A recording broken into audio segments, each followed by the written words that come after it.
achou Daniel capítulo 1, a partir do versículo 3, diga amém.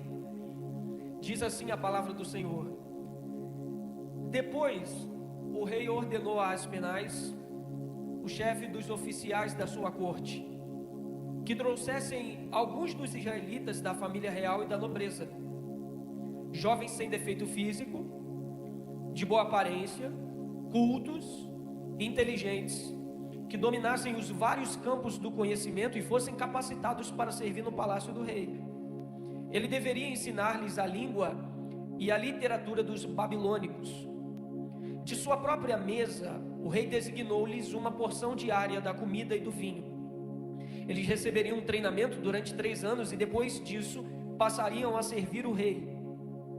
Entre esses que estavam alguns que vieram de Judá, a saber, Daniel, Ananias, Misael e Azarias.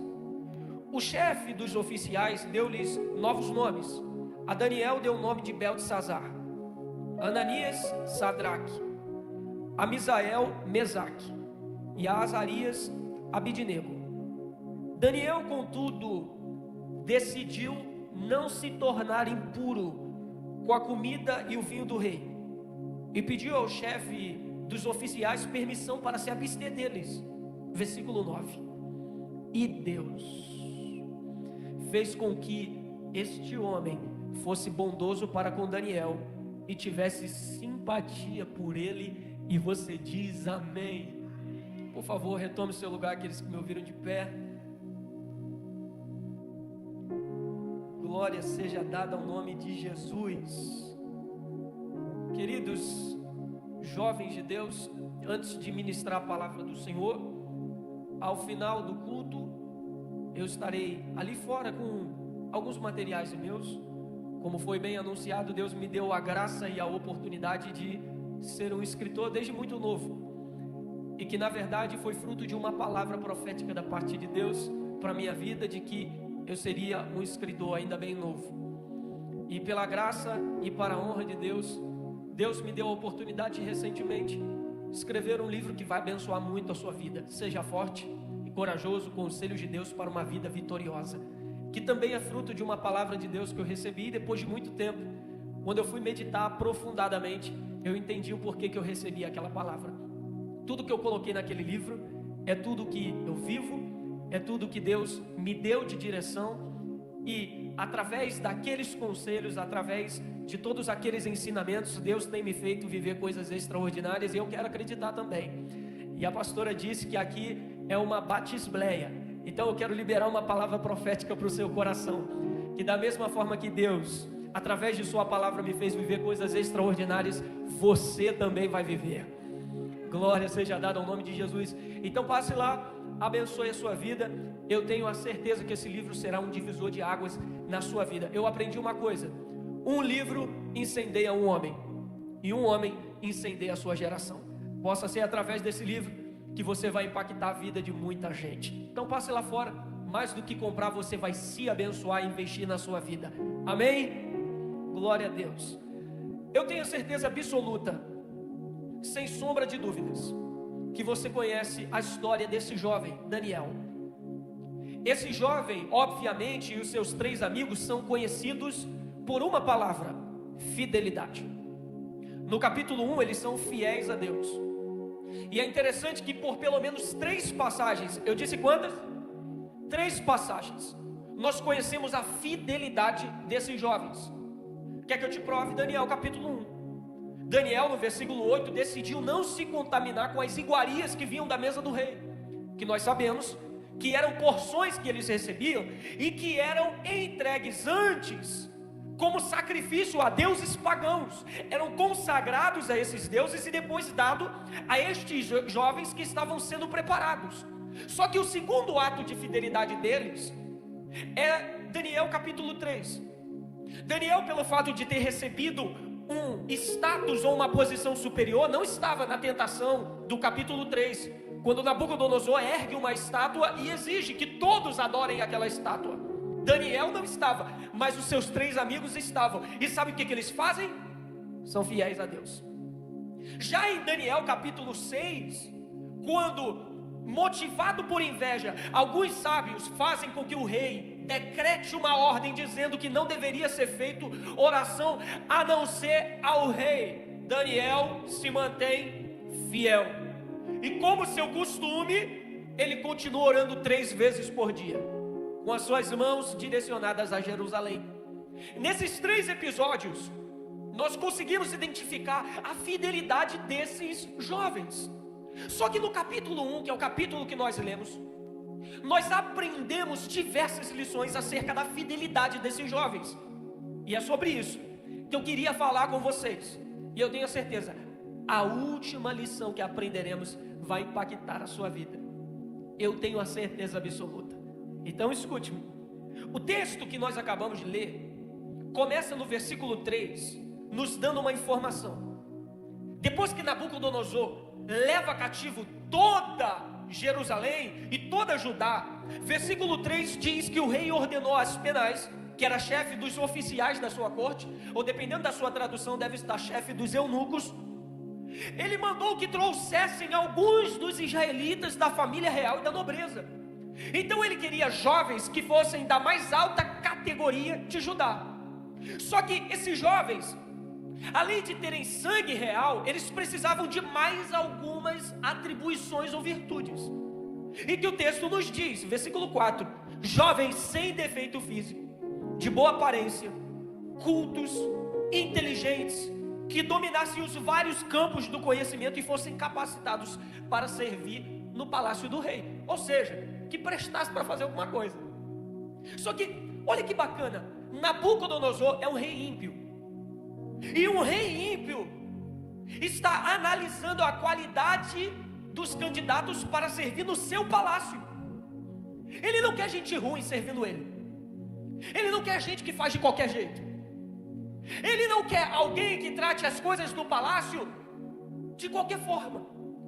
Ele quer pessoas que sejam capacitadas, que sejam bem instruídas para servir no palácio. E Nabucodonosor é ímpio.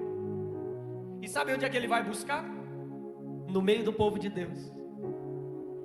Você sabe por quê? O povo de Deus precisa ser conhecido por uma característica: excelência. O povo de Deus, os jovens de Deus, precisam ser conhecidos por uma característica. E qual? Excelência. Jovem, a primeira lição que eu quero compartilhar para a gente conversar aqui essa noite nós precisamos ser excelentes em tudo aquilo que colocarmos a mão para fazer. Porque se um rei ímpio exige dos seus servos excelência, quem dirá Deus? E sabe por que Deus exige excelência de nós? Porque o que Ele faz para nós é excelente. Em Gênesis capítulo 1, no final de cada dia, o texto diz: depois de criar, e Deus viu que ficou bom. No 6º dia, quando Ele cria o homem, o texto diz: e viu Deus que ficou muito bom. O que Deus cria para os seus filhos é bom, e o que Deus exige dos seus filhos, coisas boas. Quando lá no Sermão do Monte, Jesus diz aos seus discípulos: vocês precisam brilhar para que os homens vejam as suas boas obras. Não é só fazer, é fazer direito. Não é só fazer, é fazer com excelência. A primeira palavra que eu tenho para liberar para o seu coração é: dedique-se para ser excelente em tudo que você fizer. Não se permita entrar na casa de Deus para adorar de qualquer jeito, para trabalhar de qualquer jeito, para fazer de qualquer forma. Não, se você for fazer, faça com excelência. Se for adorar, adore com excelência. Se for servir, sirva com excelência. Mateus, mas eu não estou competindo com ninguém. E é verdade, você não foi chamado para ser melhor do que os outros, mas você foi chamado para dar o seu melhor. Você foi chamado para excelência, para fazer direito. Nós precisamos resgatar isso em nossas vidas. Se for para fazer, que seja para fazer direito.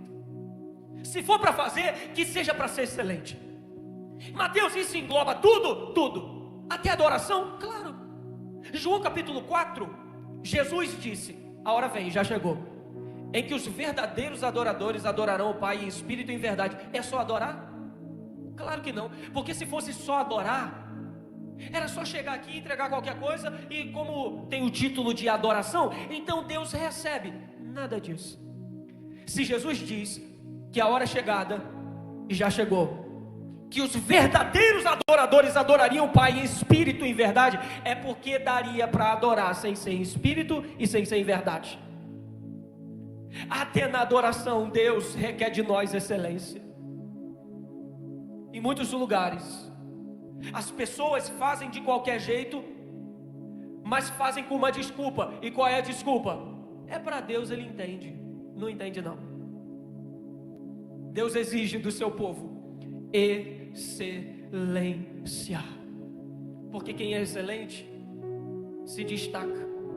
Daniel no capítulo 6 versículo 3 diz: ora, Daniel se destacou. E ele não se destaca no meio de qualquer pessoa, ele se destaca no meio dos supervisores, dos governadores da Babilônia.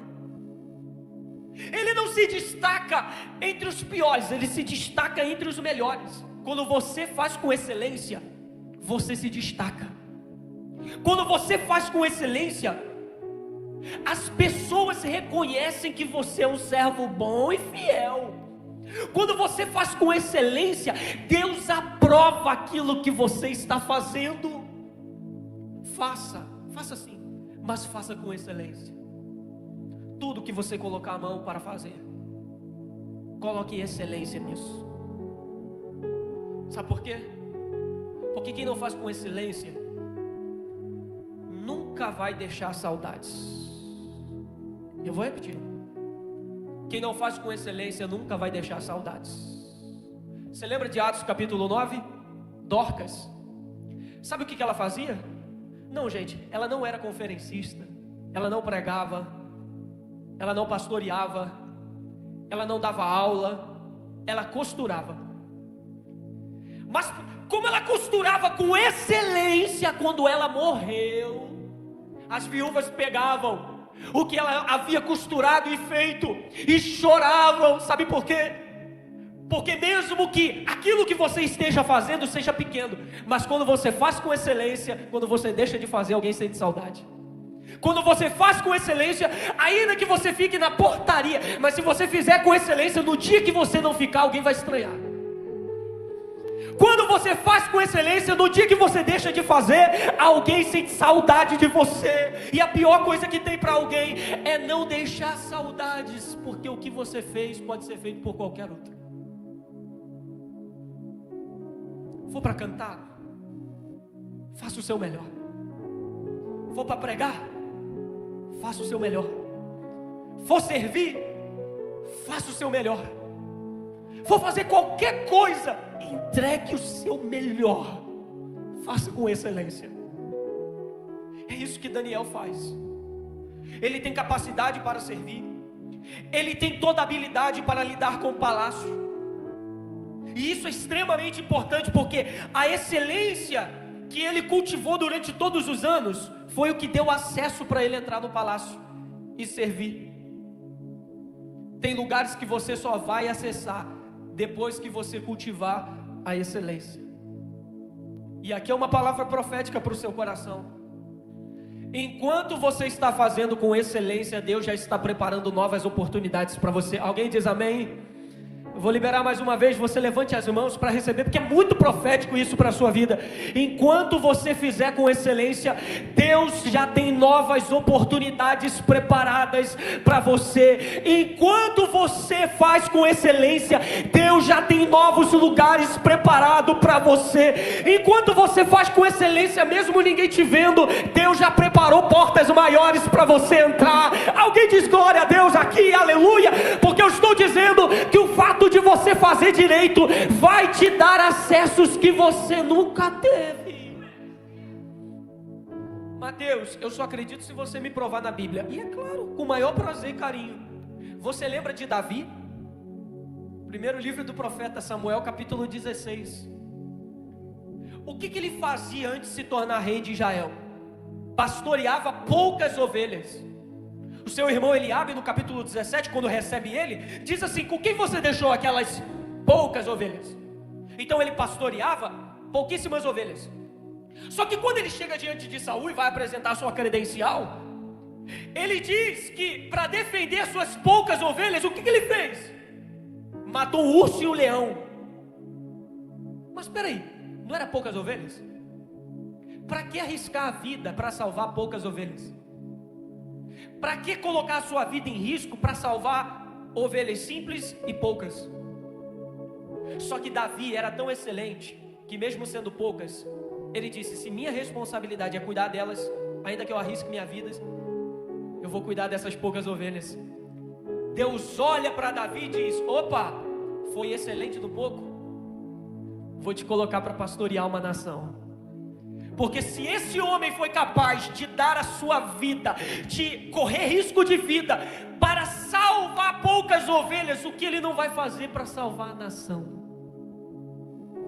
Sabe qual é o nosso problema? É que a gente quer ter grandiosas oportunidades sem ser excelente nas pequenas que Deus nos dá.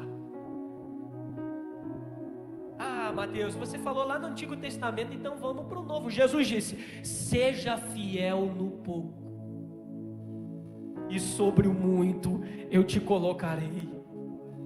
Meu jovem, não espere para ser excelente quando Deus abrir aquela porta. Seja excelente nessa pequenininha que Deus abriu.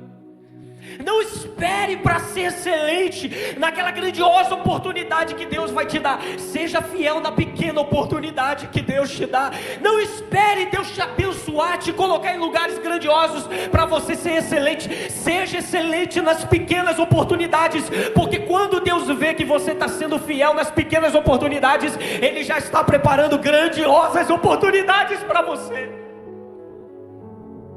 É isso que Daniel faz. Ele é excelente no seu dia a dia e por isso recebe uma oportunidade grandiosa.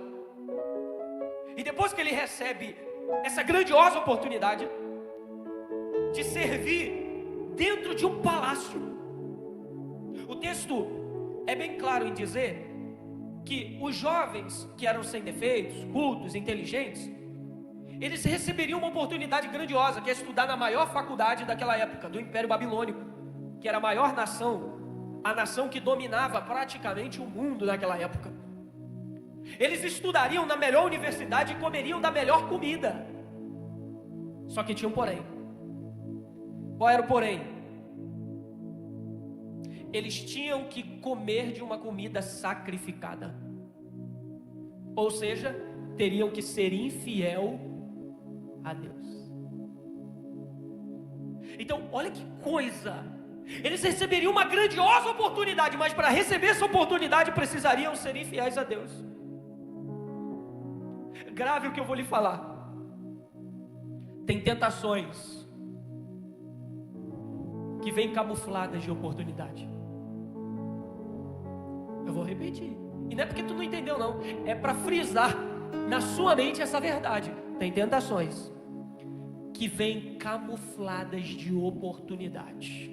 E redobre a atenção, porque eu vou falar, é muito sério. Deus abre porta, o diabo também.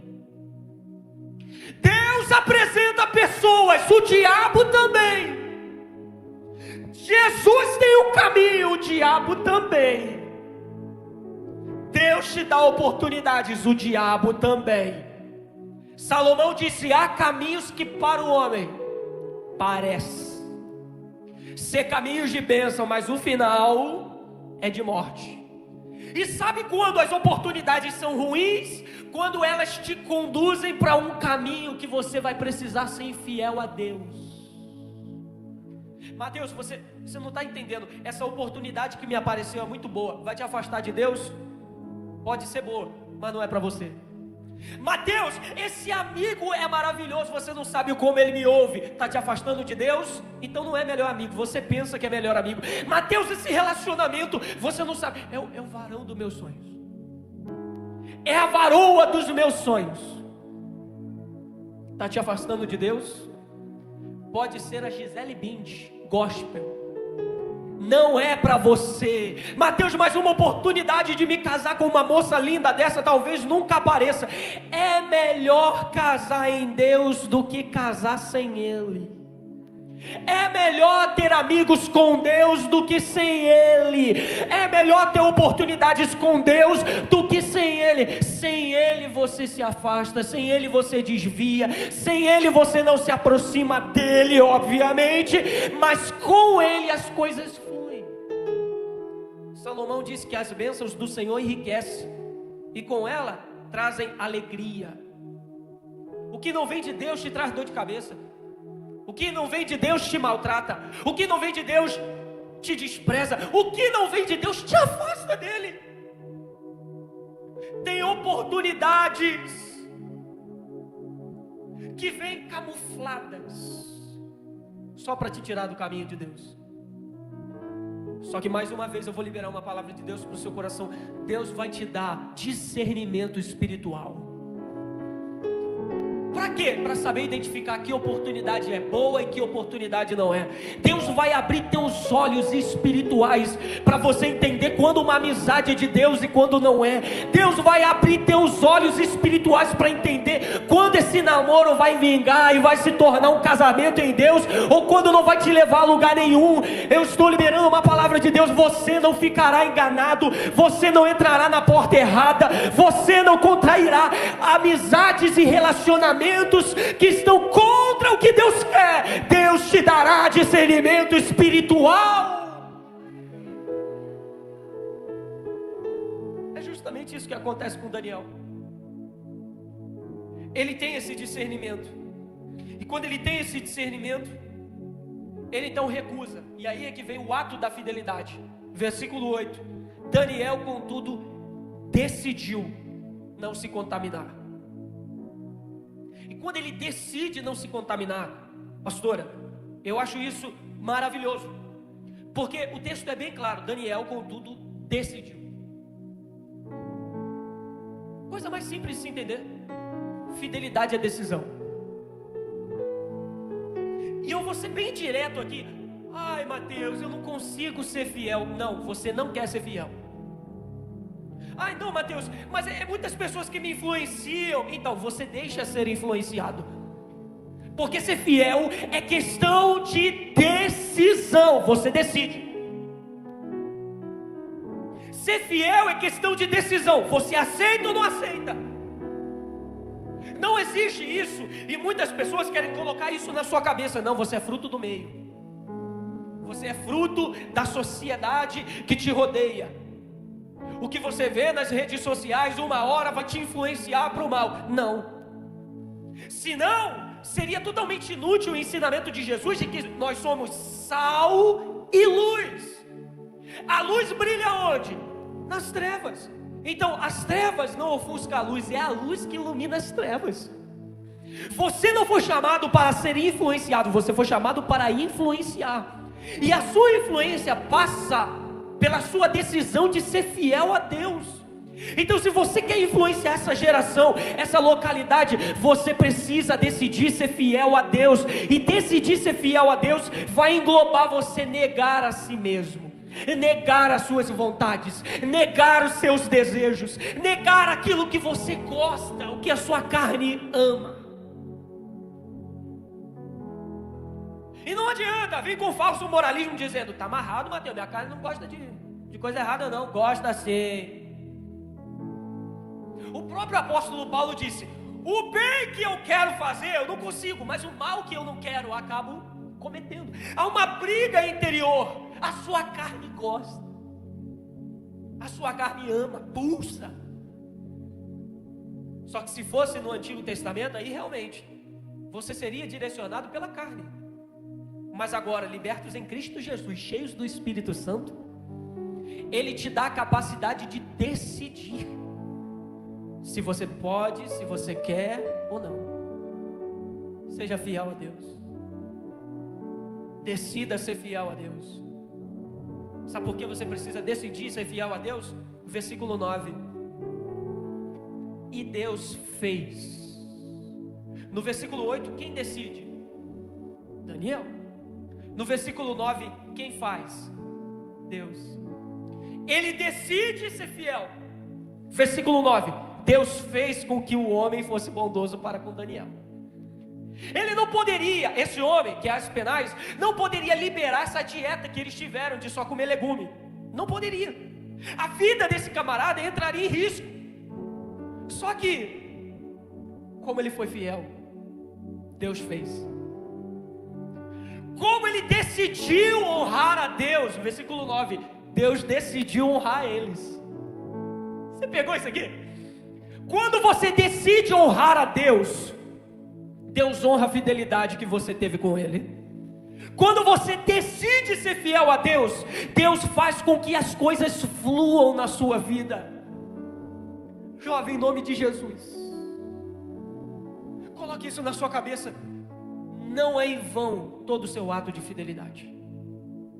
Se você acha que está passando em branco todas as vezes que você é fiel a Deus, não está. Se você acha que é em vão o fato de você estar dizendo não para as suas vontades e dizendo sim para Deus, está sendo algo que não será recompensado, eu vim aqui lhe dizer, não é verdade. Deus está anotando cada ato de fidelidade e está te dizendo, eu vou te ajudar a continuar sendo fiel a mim. Eu vou te ajudar em tudo aquilo que você precisar. Enquanto você for fiel a Deus, pode contar com o favor dEle, pode contar com a ajuda dEle, pode contar com tudo aquilo que você precisar da parte dEle. Você não pode exigir a ajuda de Deus se você não consegue ser fiel a Ele. Mas sabe qual é o nosso problema? É que a gente quer a ajuda de Deus sem ser fiel a Ele. Você já viu lá no mundo? Senhor, me ajuda. Aí eu imagino Deus falando, então me ajuda a te ajudar, né? Vive uma vida toda errada, mas quando precisa de ajuda, Senhor, me ajuda. Vive uma vida toda errada, mas quando fica doente, oh Jesus, me cura. Jesus está dizendo, então seja fiel a mim, porque enquanto você é fiel a mim, eu ajo a teu favor. Enquanto você é fiel a mim, eu tiro os empecilhos que estão na sua frente. Quando você é fiel a mim, eu providencio o que você necessita. Enquanto você é fiel a mim, eu vou te abençoando na medida que você vai sendo fiel. E olha que oportunidade linda é essa de você dar glória a Deus. Lá em Gênesis, capítulo 7, Deus dá uma ordem para Noé. Noé, entre na arca. Por quê? E esse porquê é junto. E sem o chapeuzinho do vovô. Ou seja, é o motivo da ação. Por que eu estou mandando você entrar na arca? Porque eu tenho visto que você tem sido fiel a mim nesta geração. Olha o que Deus está dizendo. Eu estou te dando acesso a essa arca, lugar que você vai ter livramento com a sua família. Por quê? Você tem sido fiel a mim nesta geração. Enquanto você é fiel, as coisas vão fluindo. Enquanto você é fiel, os livramentos vão chegando. Enquanto você é fiel, as oportunidades vão chegando. Enquanto você é fiel, portas estão sendo abertas. Eu queria que você recebesse muito essa palavra, porque eu estou pregando aqui para jovens que têm promessas, que têm sonhos, que têm metas, e eu estou dizendo, você quer alcançar essas metas, você quer chegar nesses lugares, seja fiel a Deus, porque tem lugares que você só vai entrar, tem oportunidades que você só vai desfrutar, quando você for fiel a Deus. Tem lugares que o diploma não vai te colocar, mas a fidelidade vai. Oh meu Deus, eu não sei se eu que sou pentecostal demais, mas eu estou liberando uma palavra de Deus para o seu coração. Levante as mãos para receber aí. Tem lugares que a tua capacitação humana não vai te levar. Tem lugares que vai ser a tua fidelidade. Alguém recebe palavra profética aqui? Eu estou dizendo que tem lugares que muita gente que tem preparo, que tem diploma, que tem pós-graduação, não vai entrar. Quem vai entrar vai ser você que foi fiel a Deus. E alguém vai te dizer, como você conseguiu entrar? Você não tem padrinho, você não tem gente que te colocou lá, você não tem gente importante conhecida. Como você entrou lá? Você vai dizer fidelidade, fidelidade, fidelidade. A fidelidade vai te fazer entrar em lugares que a sua capacitação humana nunca te permitiria chegar. A fidelidade. Eles decidiram ser fiel e Deus ajudou eles nessa decisão. Agora, o mais lindo é ver e eu caminho para o fim, como esse rapaz, Aspenaz, trata isso. Ele diz: eu tenho medo de fazer com que vocês só comam legumes. Sabe por quê? Porque eu tenho medo da aparência de vocês estarem caída no final desses 10 dias. É o que Aspenaz diz. Se depois desses 10 dias o rei olhar para vocês e verem vocês mais fracos, com o semblante caído, o rei vai me matar. O que ele estava querendo dizer? Essa ideia de vocês pode fazer com que vocês percam coisas demais, sejam frustrados, fiquem fracos. E é essa a ideia do mundo.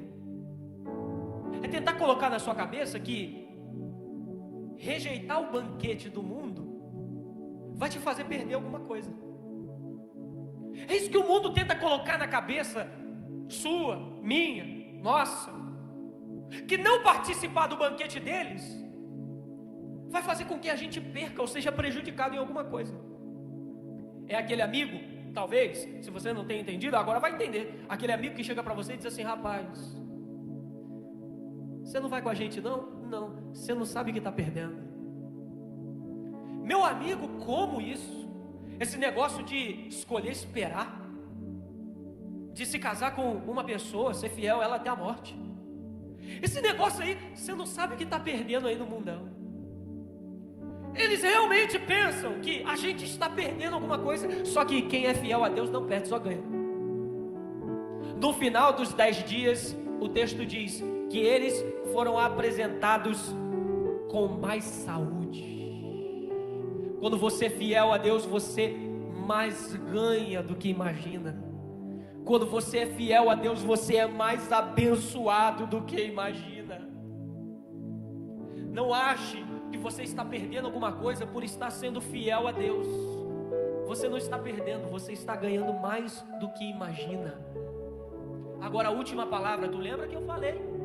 Que a última iria falar bastante ao seu coração. É que depois de todo esse ato de fidelidade, todo esse ato que nós acabamos de ver de Daniel e seus amigos, o texto diz no versículo 17 que a esses 4 jovens Deus deu sabedoria e inteligência para conhecerem todos os aspectos da cultura e da ciência.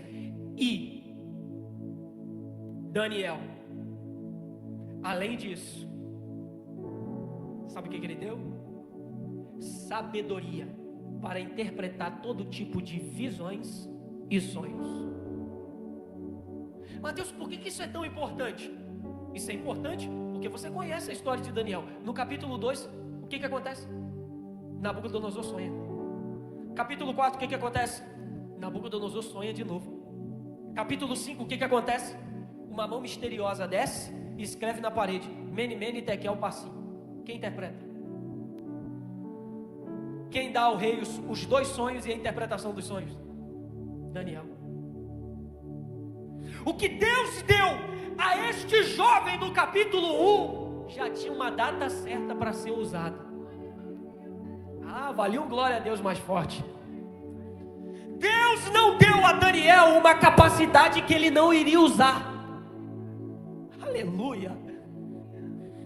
Deus não deu o dom a Daniel que iria ficar empoeirado. Eu vou falar. Você acha que Deus te deu dons para você ficar se escondendo? Eu já sabia que ia acabar a glória a Deus agora. Você acha que Deus te deu dons para você ficar dando desculpa, dizendo: não sei cantar muito bem, não sei fazer nada na igreja, nada disso. Se Deus te deu dons, se Deus te deu a capacitação, é porque Ele já tem um dia certo para usar, é porque Ele já tem um dia certo para te usar nessa área. Ai, Mateus, mas eu sou muito tímido. Eu andava conversando, vindo para cá com o pastor Roberto, o irmão Roberto, já profetizei, se não é, em nome de Jesus. Eu estava conversando com ele. Deus não te dá capacitações para você ficar se limitando à timidez, à vergonha. Não, deixa a vergonha de lado e vem ser usado por Deus, porque Deus te dá capacitações que Ele vai usar na sua obra. Ai, Mateus, eu não sei para que eu fui chamado. Você não sabe, mas Deus já te escolheu e já te deu dons. Você só ainda não descobriu, mas Deus já tem um dia exato para usar tudo aquilo que Ele confiou a você. Hoje eu vim aqui abrir os teus olhos espirituais para você entender essa verdade. Deus já depositou dons e talentos em você. E eu vim aqui abrir os teus olhos e abrir o teu entendimento para que você compreenda também que Deus já tem um dia certo para usar esses dons e talentos. Como assim, Mateus? Já tem situações que aparecerão na sua vida, que serão a oportunidade certa para você usar os dons que Ele depositou na sua vida. E sabe como é que isso se manifesta? E agora eu vou te dar uma instrução. Sabe como é que isso se manifesta? Com problema. Martinho Lutero disse uma coisa sensacional. Ele disse assim, ó: você quer descobrir o seu chamado? Primeiro descubra um problema. Que se Deus abriu os seus olhos para o problema, é porque talvez Ele tenha depositado em você a solução desses problemas. Capítulo 2. Nabucodonosor sonhou e esqueceu. Deus depositou em Daniel a capacidade de lembrar o que ele esqueceu e de interpretar o que ele não sabia. Então talvez o teu chamado esteja nos lugares que você mais vê problema. Ai, Mateus, eu estou vendo problema aqui, eu estou vendo problema ali. Não reclama não, às vezes Deus depositou em você a capacidade de resolver aquele problema. Aleluia. Alguém pode dizer amém? Deus deu a capacidade a esse jovem para fazer isso. Se você não veio a essa terra por acaso, feche seus olhos. Você não veio a essa terra por acaso. Você não está aqui a passeio. Você não está aqui como obra de qualquer outra coisa, ou pela vontade da tua mãe e do teu pai. Antes que tua mãe e teu pai planejassem você vir a esta terra, Jesus já tinha um plano para você. Jeremias capítulo 1 versículo 5: antes que eu te formasse no ventre da sua mãe, eu já te conhecia e já tinha te dado as nações por profeta. Antes de você nascer, Deus já tinha os dons certos para te apresentar. Deus já tinha a capacitação certa para te apresentar. E eu vim aqui essa noite como atalaia de Deus para te dizer: aviva e desperte o dom que há em ti. Tem jovens aí fora precisando daquilo que Ele depositou em você. Esta geração necessita ouvir aquilo que Deus depositou no teu. Vamos, alguém para dizer glória a Deus? Eu sinto a presença dEle. Jesus te levantou para um tempo profético e Ele te trouxe aqui esta noite. Alguém para levantar a mão e alguém para celebrar a Jesus. Ele depositou coisas extraordinárias em sua vida. Vamos, desperte o dom, desperte a chamada, levanta a cabeça, estufa esse peito. Esta geração será impactada pela juventude desta igreja. Alguém pode adorar de pé aqui? Ai, ai, ai, ai, ai, ai, ai. Alguém para liberar 30 segundos de glória a Deus, de aleluia. Enquanto estamos adorando aqui, tem destinos proféticos sendo destravados aqui nesse lugar. Levante as mãos. Enquanto estamos adorando aqui, Deus está derramando graça sobre jovens que foram chamados, que foram vocacionados. Hoje você sai daqui com desejo: eu vou ser usado por Deus, eu vou ser tratado por Deus, eu vou... Ai. Fecha os teus olhos, Jesus vai te encher agora. Levante as mãos. Melhor, faça algo profético. Coloque a mão sobre a sua cabeça. Coloque a mão, coloque a mão. Eu acredito que daqui sairão pastores, pregadores, ministros do Evangelho, e que daqui sairão servos e servas de Deus que farão uma revolução dessa geração.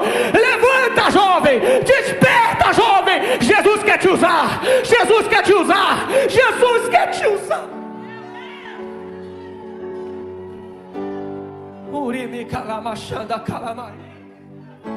Tem feridas emocionais, e eu sei que eram essas feridas que travavam a tua vida. Eu sei que é essas feridas que te impulsionavam a se esconder da chamada. Eu sei que é todas essas mágoas que tentam te diminuir e oprimir aquilo que Deus tem na sua vida. Mas hoje, diga para alguém aí, diga hoje, Jesus te enche com graça, com ousadia, com vigor, e te dá graça para ser usado nessa geração.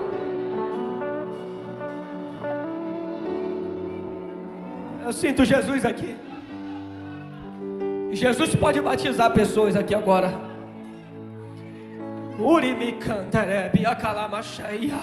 Não se espante se alguém do teu lado for tomado pela presença do Espírito. Não se espante se alguém do teu lado começar a ser usado por Deus como nunca antes. Hoje você lança por terra a timidez, você lança por terra toda a vergonha, e você se lança no chamado que Ele tem para você. Feche os seus olhos que eu vou orar. Feche os seus olhos que eu vou orar.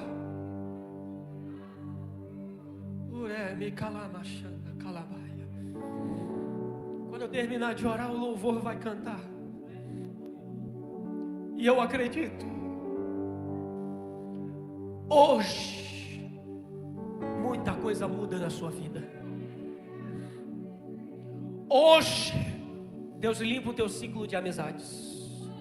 Eu acredito em palavra que vem do altar, eu sou fruto disso. Então eu libero, hoje muitos traumas serão curados. Hoje você sairá daqui com uma direção clara do que Deus tem para você. Hoje você sairá daqui cheio para fazer a diferença. Hoje, Espírito Santo de Deus, nós cremos na tua presença, nós cremos que o Senhor está aqui. E eu quero te pedir, Deus, nos dê um sinal que o Senhor está nessa palavra.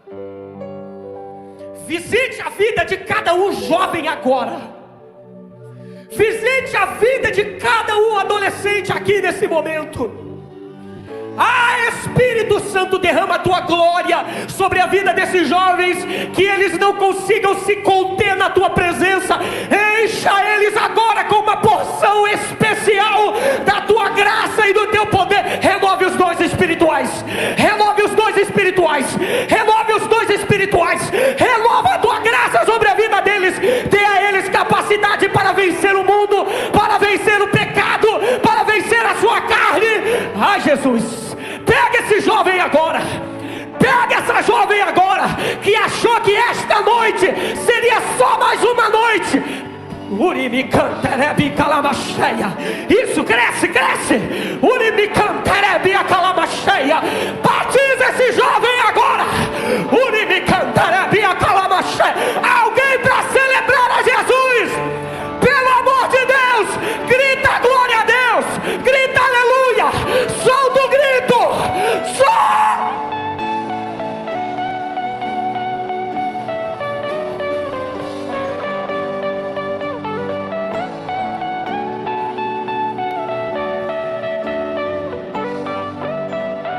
Jesus, eu te peço, Deus, derrame sobre as nossas vidas, derrame sobre as nossas vidas uma unção profética.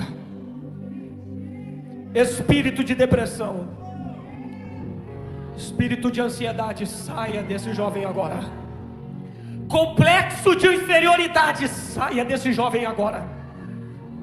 Espírito suicida, você que fala ao coração desse jovem que ele não é amado, que ela não é amada, em nome de Jesus, em nome de Jesus, a liberdade nesse lugar, a liberdade nesse lugar, a liberdade nesse lugar. Espírito Santo, passeie em nosso meio. Espírito Santo, nos dê graça e ousadia na tua presença. Nos dê unção do teu Espírito, assim nós te oramos, Jesus. Em nome do teu Filho amado.